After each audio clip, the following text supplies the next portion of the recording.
خطوة عزيزة حبيبي. الله يعز مقدارك يا الشيخ. شيخ سليم جاي. طبعا اذنك حبيبي. ايوه طبعا. اتفضل اتفضل. تسلم. طبعا انت ضيف ولا ايه؟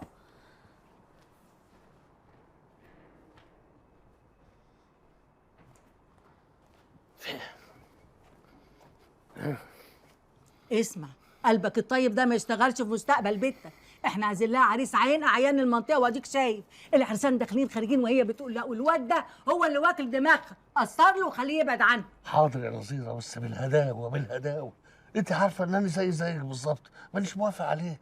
بس بصراحه الواد جدع وطيب وطول عمره في ظهرنا، فبالراحه وانا هفهمه. لا مفيش بالراحه، انت لازم توري له العين الحمراء. طول ما انت طيب معاه هيفضل عنده امل وهيفضل معلق البيت.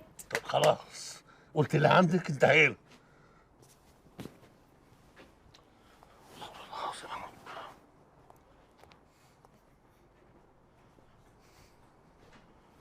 اقعد يا ابني اقعد. اقعد.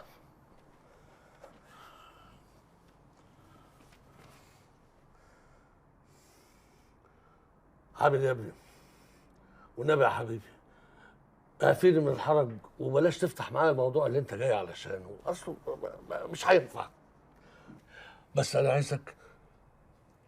عايزك تكون راجل زي ما عودتني دايما، ها؟ يعني ما تمشي عينك فيها. وصدها. انا بقول لك صدها. هي كمان لازم تشيل الموضوع من دماغي. لازم تتجوز تتسطر. وانت يا ابني لازم تتجوز تتسطر. وانت الف بيت يتمناك. بس هتتجوز كده. اسمع النصيحه.